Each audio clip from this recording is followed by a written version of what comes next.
rasti Fatmir Shohollit që ne nuk kemi folur. Po nga që folëm lart shumë për Serbinë dhe strukturat e saj në Kosovë, çfarë do të thotë për ju ai rast? Për Fatmir Shohollin. Po. Fatmir Shoholli është personalitet dhe figure që ka qenë kështu në publik e njohur si Fatmir Shoholli. Po megjithatë, njerëz si Fatmir Shoholli i kemi sot edhe një pjesë shumë të madhe brenda vetë qeverisë Kosovës. E kemi për shembull kjo Alberina Hadxhive ka edhe këshilltare kryesore bashkëpunëtorin e pushtetit serbisë që ka punuar edhe në kohën e Miloševićit.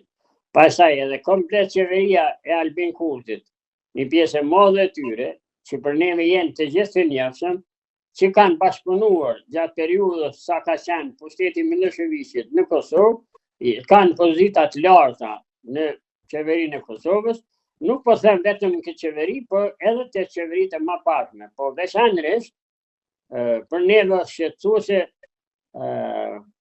kjo e fundit, sepse shpresën më të madhe pastaj e kemi pas nga vetëvendosja ose nga Albin Kurti, por që kjo tash na ka zgënyer edhe më shumë se sa qeveritë më parme ose se sa liderët e partive politike të më parme.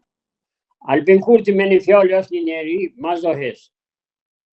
Ai kënaqet në vështirësitë me të cilat kalojnë qytetarët dhe kënaqet në vështirësitë me të cilat kalojnë edhe komandantët e luftës, me kënaqet në vështirësitë edhe të burgosëve politik, kënaqet në vështirësitë edhe të intelektualëve shqiptarë, të cilët për te është shumë e rëndësishme që të qytetarët të mirën shumë me ta, flasin e bisedojnë për te, por ai të gjithë si struktura dhe si personalitete i ka anaskaluar dhe i ka larguar nga institucionet dhe nga pushteti. Profesor, po ju kishit dëgjuar përpara për rastin e Fatmir Shohollit?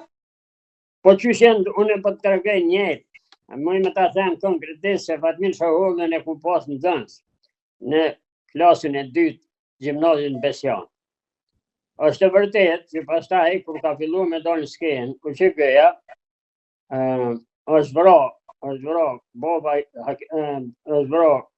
baba i Fatmir Shohollit. Dhe ai ka qenë një normal, një personalitet që ka bashkëpunuar dhe ka punuar me pushtetin e Miloševićit që vendosi mosat e dhunshme në Kosovë. Prandaj, demonstratat e vitit 1989, Fatmir Shohollin e kanë gjetë në klasën e 2 gjimnazit, mund të them edhe seriozisht edhe me seriozitet të madhe se edhe Fatmir Shoholli ka marrë pjesë në demonstratat e vitit me 1 dhe 3 prill vitit 1989, që pastaj ai ka pas një pozitë në kuadër të pushtetit, se nuk ka qenë vetëm Fatmir Shoholli, po ka pas edhe Fatmir Shoholla të tjerë, të cilët punojnë sot në sigurimin e shtetit Kosovës, njerëz që kanë qenë edhe më herët në pushtetin që kanë bashkëpunuar me pushtetin e Serbisë. Që një shembull të ngjajshëm diçka, e kemi njëjtë edhe Tom Gashin, advokatin Tom Gashi, i cili pas vitit, domethënë pas vitit 1990, domethënë në kohën kur populli i Kosovës u largua nga institucionet e Kosovës, Tom Gashi ka qenë gjykat që i ka dënuar studentët, që i ka dënuar qytetarët, ka qenë një gjykat themelore të Kosovës që i ka dënuar. Akuzë fort kjo, profesor. Për çfarë? S'kam dëgjuar në rast. S'kam dëgjuar këtë. Unë po tregoj, kur duhet dalë me Tom Gashin, nëse ke mundësi, unë ti tregoj edhe rastet edhe njerëzit të cilët Tom Gashi i ka dënuar si gjykat. Edhe ka marrë rrogë dhe pare në kohën e Miloševićit, nga pushteti Miloševićit. Por për rastin e Shohollit ju nuk ishit i surprizuar, pra, por i them edhe një herë aty, me atë që ndodhi më pas. Po dëgjoj, nuk e përjashtoj as Fatmir Shohollin që ka qenë bashkëpunëtor. Por tash përgjegjësinë e marrin njerëzit të cilët e kanë angazhuar Fatmir Shohollin. Edhe Fatmir Shoholli pastaj ka qenë një farforme edhe si analist kryesor në kodër të mjetit informimit. Nuk ka mjet informimit apo televizioni i Kosovës i cili nuk e kam pas si analist edhe si person i cili ka dhënë mendimin e vet edhe i ka sqaruar problemet politike në formën dhe mënyrën e tina. Prandaj, unë nuk marr kurrë përgjegjësie, se s'dua as ta mbrojnë askën, se sikur të ishte edhe djali im, sikur të ishte edhe vllau im, unë nuk jam interesuar me i dalë mbrojtës. Por nëse Fatmir Shoholli pas ka punuar dhe vepruar, edhe vazhdon me vepruar me pushtetin e Serbisë, unë muj me t'i thonë me emra, me bje emra, dhe muj një ditë kur dush t'i marrë të radhitje dhe t'i gjes njerëzit të cilës sot punojnë në AKI, që kanë qenë njerëz në pushtetin e Kosovës. Për shembull, ta them një fjalë konkret, që familja e këtij Kadri Rahimit, kryetarit komunës të Kamenicës, domethënë Kadri Rahimi, që është kryetari i komunës Kamenicës, familja e tina edhe migja e tina dhe krejt ka qenë komplet, që ka qenë polet të cilit i kanë ndjek njerëzit gjatë para luftës, gjatë kohës Miloševićit edhe më herët. Pastaj kemi edhe shumë persone që na i dim, e kemi një Arbër Gashi, i cili ka qenë zëvend ministër, e që ka deklaruar edhe babgjyshi tina dhe baba e tina kanë qenë në shërbim pushtetit Serbisë. Me një fjalë që Rankovići ka ardhur dhe në vitin aty në katunin Shveshël, se atje i kam edhe dajt, edhe di shumë mirë që familjet të cilat e kanë prit, edhe kanë qenë njerëz që kanë bashkëpunuar me pushtetin e Serbisë.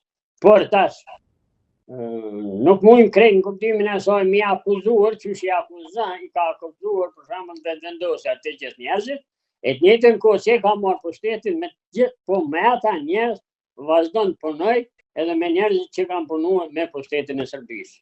Pra, shembulli më i mirë konkret është edhe mbrojtësi më kryesor, edhe mbrojtësi ai që është për opinionin është Tom Gashi, i cili ka punuar 3 vjet e më shumë si gjykatës në gjykatën themelore të komunës së Prishtinës, që krejt policia që i ka marrë njerëzve dhe që kanë punuar dhe kanë vepruar për çështjen kombëtare, i kanë thënë si shpejt të Tom Gashi edhe që ja u ka shqiptuar dënimi dhe i kanë thënë i kanë shpërndar në burgjet e Jugosllavisë, edhe veçanërisht që kanë thënë njerëz në burgjet dhe kasamatet e Serbisë. Kam dëgjuar herë e parë që bëhet gjoj këtë, por më përdor. Edhe një herë bota diçka me një porosi për gjithë qytetarët e Kosovës. Qytetarë nderuar. Kërkoj nga gjithë qytetarët e Kosovës që ty, para se me vendos votën, para se me qit votën në kutinë e votimit, mos të shikojnë interesat dhe euforit që janë krijuar në opinionin qytetar, po tulen dhe të mendojnë para se me votu se kënë duhet ta votojnë edhe të gjejnë njerëzit të cilët me punën dhe veprën e tyre kanë punuar dhe kanë vepruar sa ka mundur. Unë nuk jam militare asaj mbi të cilën mbështeten qytetarët edhe liderët partive politike. Nëse ja ushtron një pyetje, sikur ti mua më shtron një pyetje në këtë moment, edhe në përgjigjen ti mundesh më apo pyetje, po shumica e qytetarëve e votojnë X personin ose X liderin, po shumë e vërtet, sepse historia pe vitit 1990 e këndej na ka treguar dhe na ka dëshmuar se subjektet politike apo liderët politik, të cilët e kanë pas shumicën e qytetarëve, të cilët e kanë pas pjesën më të madhe që e kanë mbështetur qytetarët, ata në momentet kyçe, ata liderë politik nuk e kanë luajtur rolin e tyre. Mund të them edhe një herë se sikur UÇK-ja të kishte pas numrin e madh të qytetarëve, qysh e ka pas LDK-ja, qysh e ka pas ekosat vetëvendosja, atëherë me siguri që gjërat kishin me shku krejt ndryshe, por për fat keq pjesa më e madhe e qytetarëve të Kosovës, me këtë mentalitet që kanë, me këtë që është lehtë për t'i mashtruar, sepse nuk kanë njohuri politike dhe s'kan ka e marrin ato dijen edhe kulturën politike për me legjikuar drejt e mirë, ata ma shumë votojnë sipas propagandës apo votojnë një lider politik ose një parti politike e cila me fjalën e tyne, me veprën e tyne dhe veprimin e tyne nuk janë të interesuar shumë me mbrojtjen e interesin e Kosovës, por kryesisht janë populista. Për ta është e rëndësishme numri i votuesve, por nuk është e rëndësishme Kosova. E njerëzit që mendojnë për Kosovën, njerëzit që kanë menduar për popullin e Kosovës gjatë gjithë historisë, kanë qenë pakica. Pra, nuk janë gjendje shumica me kuptuar sepse, edhe herë po them këtu para qytetarëve dhe ju falenderoj se sikur populli i Kosovës ti kishte pasur 51% ti kishte votuar adhëtarët, veprimtarët, edhe njerëzit të cilët kanë sakrifikuar, po flasim pe 45 tek ne, moti i shkriju dhe shformoi një shtet. Po sa herë ka votuar shumica gjendja e popullit të Kosovës nuk ka zgjidhur problemin, por është ardhur duke u keqësuar. Na e kemi votuar për shembull Ibrahim Rugovun, ai është e vërtetë që ai ka krijuar një histori prej vitit 1989 deri te fillimi i luftës, e ka pas për po them gati 100% votat e votimit. Por në momentin të mambe vendimtar nuk ka mujt ta luajnë rolin për të cilën ka qenë president, sepse ka qenë sipas kushtetutës ka qenë njeriu i cili ka qenë gjithë kohë edhe si komandant i forcat armatosura. Lufta ka kërcit në Kosovë, ndërsa ky s'ka mujt me luajt rolin e pozitës që ka pas, që ja kanë dhënë qytetarët me votën e tyre dhe që ja ka garantuar kushtetuta.